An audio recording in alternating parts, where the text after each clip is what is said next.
Sorry guys, मुझे नहीं पता था कि तुम लोगों में ऐसा कुछ रिचुअल होता है।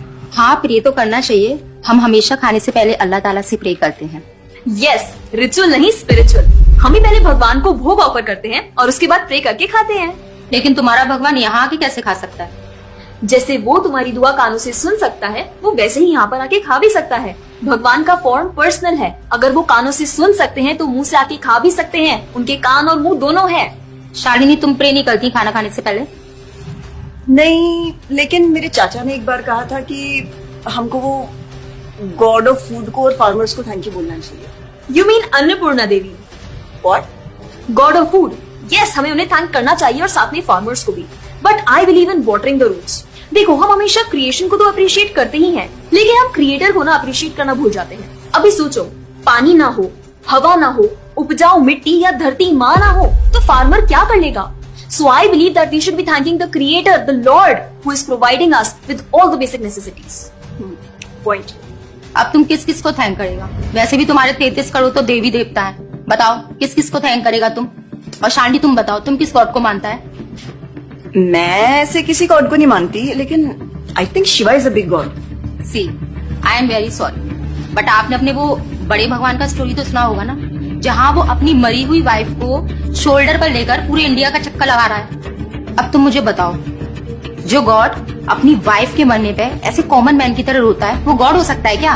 अच्छा, may be, I don't know much about the story, but he is very famous and north में तो राम जी भी बहुत फेमस है ना। उनका स्टोरी तो तुमको पता होगा ना, सबको पता है। उनकी वाइफ को रावण ले गया था। हाँ, पता है। अब तुम मुझे बताओ, वो गॉड है? वो अपनी वाइफ को भी अकेला नहीं बचा के ला सकता। उसको अपनी वाइफ को बचाने के लिए भी वानर सेना की हेल्प चाहिए, और उस वानरों को भी तुम पूछता है। I am sorry. और गीता, तुम कृष्ण को मानती हो, और वो तो हर लड़की के साथ रासलीला करते रहते थे। ऐसा कैसा कैरेक्टर है गॉड का जैसे हर लड़की से प्यार हो जाता है? और वो खुद डर के अपना जन्मस्थान छोड़कर चले गए थे। गॉड को कभी डर लगता है क्या? और जिसे खुद डर लग रहा है, वो तुम लोगों की हेल्प कैसे करेगा? शिट यार, this is so complicated and confusing. It is confusing because you are following the wrong path. It is very beautiful and sacred. I will show you the right path. Enough, Asifa. I know what you're trying to do. And Shalini, कुछ भी confusing नहीं है। You know what the problem is कि तुझे पता ही नहीं है, क्योंकि तूने आज तक शास्त्र ही नहीं पढ़े हैं। तो पता कैसे चलेगा कि क्या सही है और क्या गलत? जन्म कर्म चा मे दिव्यम एवं योवेति तत्वतः त्यक्त्वा देहम पुनर्जन्म नैति मामेति सो अर्जुना। भगवान की लीलाओं को समझना इतना आसान नहीं है। उसके लिए शास्त्रों का अध्ययन करना पड़ता है, और वो भी एक प्रामाणिक गुरु के अंडर रह के उनकी शरण लेके। अब अगर तुमने शास्त्र पढ़े होते तो तुमको ये पता होता कि शिव जी ने जो इमोशंस उसमें दिखाए थे वो शोक नहीं, विरह था। विरह विरह दोनों सेम नहीं होते क्या?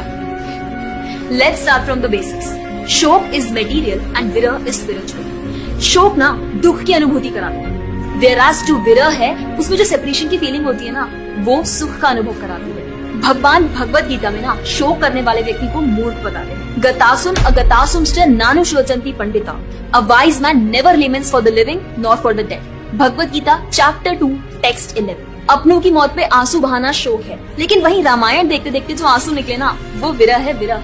और ऐसे विरह से हमारा भगवान के प्रति प्रेम बढ़ता है। तो जिस तरह से शिव जी ने विरह को दिखाया था, उसी तरह राम जी भी सीता मैया के जाने के बाद विरह में भटकते हुए ढूंढ रहे हैं।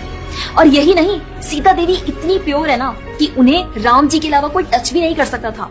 रावण जिनको लेके गया था वो छाया सीता देवी थी। असली सीता देवी तो अग्नि में समा गई थी, और वो अग्नि परीक्षा के वक्त बाहर आई थी। और आसिफा, तू क्या बोल रही थी? भगवान राम को अपनी पत्नी को बचाने के लिए वानरों की मदद लेनी पड़ी थी। I mean, God is all powerful, right? हाँ, I mean, वो अकेले भी तो मार सकते थे ना। यार शालिनी, अगर तूने कभी रामायण पढ़ी होती तो तुझे पता होता, जब खर और दूषण आए थे अपने 15,000 ऐसे दानवों के साथ जो इंसान को खा जाते थे, उन सब के साथ राम जी ने अकेले बिना किसी की हेल्प के उन सबके चिथड़े उड़ा दिए थे। अब ऐसे राम के लिए रावण को मारना मुश्किल है क्या? हाँ, लेकिन बाद में वानरों की हेल्प क्यों ली? उनको अपनी सेवा में लगाने के लिए, उनकी ग्लोरीज बढ़ाने के लिए। अरे उन्होंने तो एक छोटी सी गिलहरी तक को अपनी सेवा में लगा लिया था। What? कभी पढ़ा हो तो पता हो ना। खैर, और हम हनुमान जी की पूजा इसीलिए करते हैं क्योंकि भगवान तक पहुंचने का रास्ता उनके भक्तों की सेवा है। जब भगवान देखते हैं कि मेरे भक्तों का गुणगान हो रहा है या कोई सेवा कर रहा है तो वो बहुत खुश होते हैं। जैसे मैं तेरी मॉम के सामने अगर तेरी तारीफ करूं तो वो खुश होती है ना। पॉइंट। इसी तरह भगवान हमसे खुश होते हैं जब हम उनके भक्तों की सेवा करते हैं, पूजा करते हैं। और रही बात 33 करोड़ देवी देवता की, आसिफा तो मुझे ये बताओ, what is your favourite genre in movies? Psychological thriller. और शालिनी तेरी?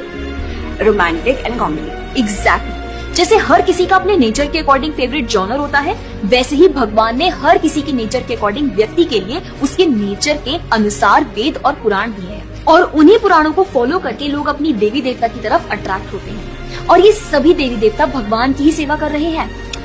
जैसे रोशनी के देवता सूर्य देव, हवा के देवता वायु देव, बारिश के देवता इंद्र देव। जैसे एक सरकार चलाने के लिए इतनी सारी पोजीशंस होती हैं, वैसे ही इस पूरे ब्रह्मांड को चलाने के लिए अलग अलग देवी देवताओं की जरूरत पड़ती है। तो मतलब वो अपनी पोजीशन का मिसयूज करेंगे, किसी भी लड़की के साथ कुछ भी करेंगे, रास लीला करेंगे। Stop it Asifa, now you are crossing the line. तुझे पता ही क्या है कृष्ण के बारे में? जो लोग बोलते हैं कि कृष्ण करे तो रास लीला है, हम करें तो कैरेक्टर ढीला है, उनको बोलो पहले भागवतम पढ़ ले। ठीक रास लीला से पहले भगवान ने गोवर्धन उठाया था।